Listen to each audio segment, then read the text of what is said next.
Content ആയിരുന്നു പ്ലാച്ചി എടുത്ത് ഷിയാസ് പുറത്തെറിഞ്ഞത്. പിന്നെ രണ്ടാമതായിട്ട് വന്ന ഒരു വലിയ കോണ്ടന്റ് എന്ന് പറയുന്നത് അനീഷിനെ, സ്ത്രീ വിരുദ്ധൻ എന്ന് പറഞ്ഞ ലാലേട്ടൻ കൈപിടിച്ച് ബിഗ് ബോസ് സീസൺ 7 കയറ്റിയ അനീഷിനെ സ്ത്രീ വിരുദ്ധത ഉണ്ടോ ഇല്ലയോ എന്ന് ചെക്ക് ചെയ്യാൻ വേണ്ടിയിട്ടാണോ എന്ന് എനിക്ക് അറിയത്തില്ല.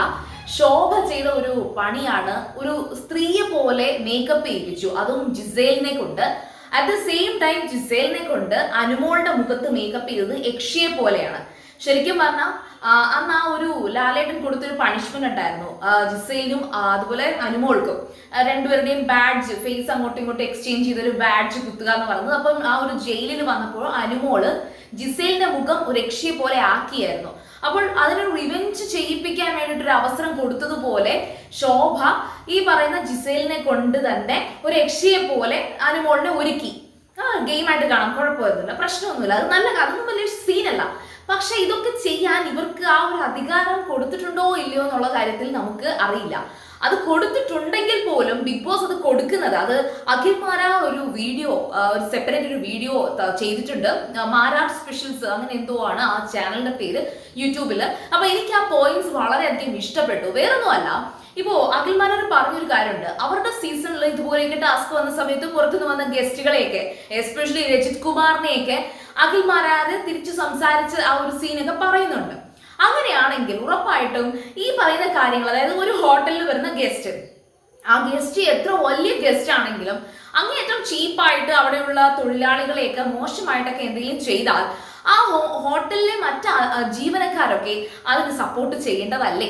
ഇപ്പോൾ പ്ലാച്ചി എടുത്തെറിഞ്ഞു, അനുമോള് കരയുന്നു, അങ്ങനെയാണെങ്കിൽ അവിടുത്തെ മാനേജർ മറ്റേ അനുമോൾക്ക് ഒരു സപ്പോർട്ട് കൊടുത്ത് സംസാരിച്ച് ഇവരോടൊന്ന് താക്കീത് കൊടുക്കുകയോ അല്ലെങ്കിൽ മേഡം ഇങ്ങനെ ഒന്നും ചെയ്യാൻ പാടില്ല എന്നെങ്കിലും പറയുകയോ ചെയ്യണം. ഇതിൽ അവർ ആ ബിഗ് ബോസിലേക്ക് വന്ന അതിഥികളെ പോലെ ബിഗ് ബോസിൽ പെരുമാറേണ്ട രീതിയിൽ പോലെ അങ്ങനെയാണ് പെരുമാറിക്കൊണ്ടിരിക്കുന്നത്.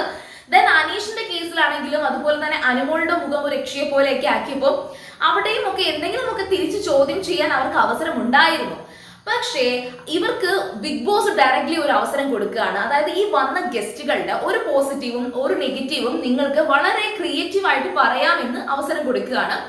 അപ്പോൾ അബിയും ഷാനവാസ് അനീഷ് ഒക്കെ പറയുന്നുണ്ട്, ഇവിടെ വന്നിട്ട് പുറത്തുള്ള കാര്യങ്ങളൊക്കെ അറിഞ്ഞു വെച്ച് ജഡ്ജ്മെന്റൽ ആയിട്ടൊക്കെയാണ് കൂടുതലും ശോഭ പെരുമാറിയത്. പിന്നെ അതുപോലെ ഷിയാസ്കനെ പുറത്തെ കാര്യങ്ങൾ കറക്റ്റ് ആയിട്ട് പറഞ്ഞു കൊടുക്കാൻ നേരത്തെ ബിഗ് ബോസ് അവിടെ സ്റ്റോപ്പ് ചെയ്യുന്നുണ്ട്. അപ്പോൾ ആ കേസൊക്കെ ഇവര് നോമിനേഷൻ അല്ല നടന്നത്, പകരം ബിഗ് ബോസ് കൊടുത്തൊരു ടാസ്ക് ആയിരുന്നു ഇവരെ കുറിച്ചുള്ള പോസിറ്റീവ്സും നെഗറ്റീവ്സും. ആ ഒരു കാര്യം വന്നപ്പോഴത്തേക്കും ഇവര് പലരും അത് പറയുന്നുണ്ട്. ഇപ്പൊ അഭി ഉൾപ്പെടെ കാര്യങ്ങളൊക്കെ പറയുന്നുണ്ട്, ഭയങ്കര വിനീതമായിട്ട് ഭയങ്കര ഫണ്ണായിട്ടൊക്കെയാണ് അത് പറയുന്നത്. പക്ഷെ അപ്പോൾ പോലും അവർക്കത് കുറച്ചുകൂടെയൊക്കെ ഒന്ന് സ്ട്രോങ് ആയിട്ട്, എന്തായാലും ടാസ്ക് അല്ലേ, എന്തായാലും ബിഗ് ബോസ് കൊടുത്തതല്ലേ, ബിഗ് ബോസ് വീട്ടിനകത്ത് ചെയ്യാൻ പറ്റുന്ന ഒരു ടാസ്ക് ആയിട്ട് തന്നെയല്ലേ കൊടുത്തേക്കുന്നത്. അപ്പോൾ കുറച്ചുകൂടെ സ്ട്രോങ് ആയിട്ട് ചോദ്യം ചെയ്യുന്ന തരത്തിലൊക്കെ ചെയ്യാമായിരുന്നു. അതുപോലെ തന്നെ നമ്മുടെ ബിന്നിയെ ആ ഒരു മറ്റേ സ്ക്രൂ ഡ്രൈവർ എടുത്തുകൊണ്ട് വരിക, ചെരുപ്പ് എടുത്തുകൊണ്ട് വരിക, അതിനെ ശരിക്കും പറഞ്ഞാൽ അവരന്നേരം ഭയങ്കരമായിട്ട് മുതുപുച്ഛിച്ച രീതിയിൽ അത് ഞങ്ങളെ അത് അധിക്ഷേപിച്ചു, ചെരുപ്പെടുത്തോണ്ട് വന്നു അധിക്ഷേപിച്ചു എന്ന് പറഞ്ഞതിനകത്ത് എനിക്ക് വലിയ ഇതായിട്ട് തോന്നുന്നില്ല. അധിക്ഷേപിച്ചതായിട്ടല്ല, അവര് അങ്ങോട്ടൊരു ഇത് കൊടുത്തു, പിന്നെ തിരിച്ചു മറുപടി പറഞ്ഞത് രീതിയാണ് അത്. അപ്പൊ അതൊക്കെയൊരു നോർമലൈസ് ചെയ്യാൻ, അല്ലെങ്കിൽ ബിന്നിക്ക് അതൊരു ക്രെഡിറ്റ് പോലെയാണ് എനിക്ക് ഫീൽ ചെയ്തത്.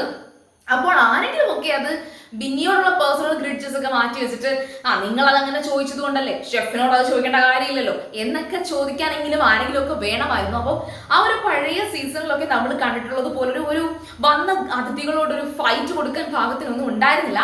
പക്ഷെ നിങ്ങൾ കൂടി ഓർക്കുക, ഞാനും അതുകൊണ്ടാണ് വലുതായിട്ട് കുത്തി പറക്കി പറയാത്തത്, ഇത് ഫസ്റ്റ് ഡേ ആണ്, അതായത് ഹോട്ടൽ ടാസ്കിന്റെ ഒരു ഫസ്റ്റ് ഡേ ആണ്. നാളെ ഒരു സ്പെഷ്യൽ ഗസ്റ്റ് വരും എന്നൊക്കെ ഞാൻ അവിടെ ഇവിടെയൊക്കെ റൂമേഴ്സ് ഒക്കെ കാണുന്നുണ്ട്.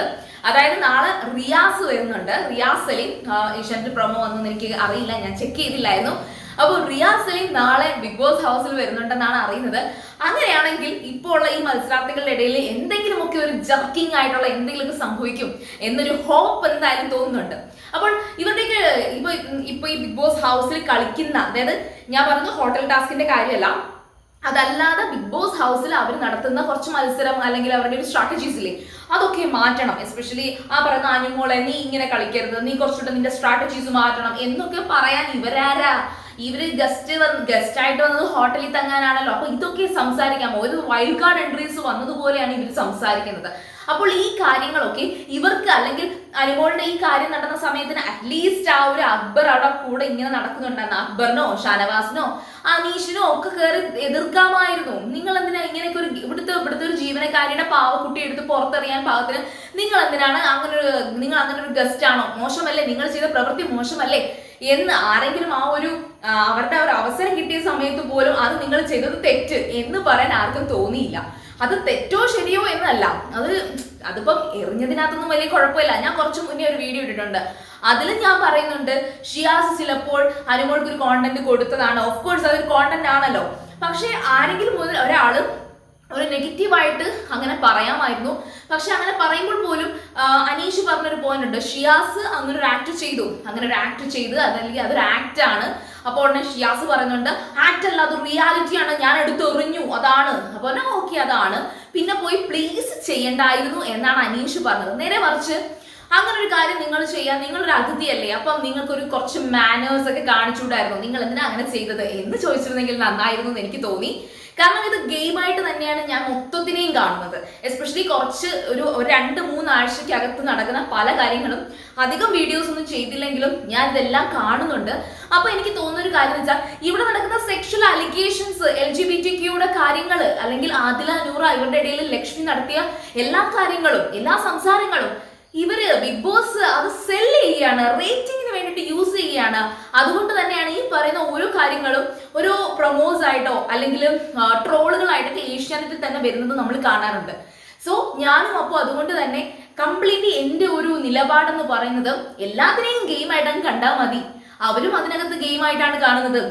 അത് ഗെയിമായിട്ട് കാണാത്ത പക്ഷം ഓൺ ദ സ്പോട്ട് ഇവരെയൊക്കെ പിടിച്ച് പുറത്താക്കും. ഓക്കെ, നിങ്ങളൊക്കെ ഡയറക്റ്റ് എവിക്ഷൻ ആണ് എന്ന് പറയും. അപ്പൊ നമുക്ക് ഉറപ്പിക്കാം ചെയ്തത് അവർ ഡയറക്റ്റ് എവിക്റ്റ് ചെയ്തു.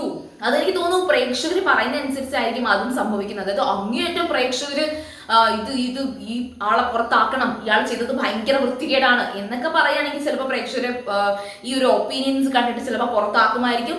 ചിലപ്പോൾ ബിഗ് ബോസ് തന്നെ അല്ലെങ്കിൽ ആ ഒരു ഷോയുടെ ആൾക്കാരെന്ന് പറയുന്നത് ഇത്രയും ഭയങ്കര നെഗറ്റീവ് ആയിട്ടുള്ള ഒരു പബ്ലിസിറ്റി ഒരാൾക്കെതിരെ പ്രേക്ഷകരുടെ ഇടയിൽ ഉണ്ടാകുന്നു എന്ന് കണ്ടു കഴിഞ്ഞാൽ അതും ബിഗ് ബോസ് ഒക്കെ അത് യൂട്ടിലൈസ് ചെയ്യാൻ, അതായത് റേറ്റിംഗിന് വേണ്ടിയിട്ട് യൂസ് ചെയ്യാൻ തന്നെയാണ് സാധ്യത.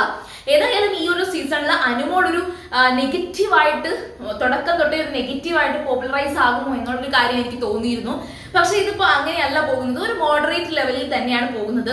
ഇവിടെ അങ്ങനെ കഴിഞ്ഞ സീസണിലൊക്കെ ജാസ്മിൻ ജാഫറിനെയൊക്കെ ബുള്ളി ചെയ്തതുപോലെ, അല്ലെങ്കിൽ സൂര്യ അങ്ങനെയൊക്കെ ഒരാളെ, കൂടുതലും ലേഡീസിനെയാണ്, അതുകൊണ്ടാണ് ഞാൻ സ്ത്രീകളെ തന്നെ ഞാൻ പറയുന്നത്. അത്തരത്തിൽ അങ്ങേയറ്റം നെഗറ്റീവായിട്ട് ഒരു സ്ത്രീ ഈ സീസണിൽ ആരും കുറ്റപ്പെടുത്തരുതെന്ന് എനിക്ക് തോന്നുന്നുണ്ട്. ഇപ്പം റെനയുടെ കാര്യത്തിലാണെങ്കിലും റെന ആ ഒരു ചീവീടിനെ പോലെ സംസാരിക്കുന്നതല്ല എന്ന് ഒരുപാട് പേര് പറയാറുണ്ട്. ശരിയാണോ, ഒരുപാട് റിപ്പീറ്റ് ചെയ്ത് ഇങ്ങനെ പറഞ്ഞുകൊണ്ടിരിക്കുമ്പോൾ നമുക്ക് തന്നെ ഭയങ്കര ഇറിറ്റേഷൻസും ഒക്കെ തോന്നാറുണ്ട്. പക്ഷെ എങ്കിലും ഒരാളെയും, അത് ആണായിക്കോട്ടെ പെണ്ണായിക്കോട്ടെ, ഒരാളെയും കൂടുതലായിട്ട് ഈ ഒരു സൊസൈറ്റിയിൽ അങ്ങ് വലിച്ചു കീറുന്ന കണക്ക് ഭയങ്കര അങ്ങ് നെഗറ്റീവാക്കി അതുവഴി നമുക്ക് റേറ്റിംഗ് ഉണ്ടാക്കേണ്ട കാര്യമില്ല. അല്ലാതെ തന്നെ നല്ല റേറ്റിംഗ് ഒക്കെ ഉണ്ടല്ലേ.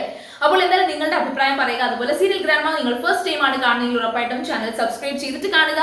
വീഡിയോ ഇഷ്ടപ്പെട്ടാൽ ലൈക്ക് ചെയ്യുക, കമന്റ് ചെയ്യുക, ഷെയർ ചെയ്യുക. അപ്പൊ ഞാൻ പോയി വരാം. ബൈ.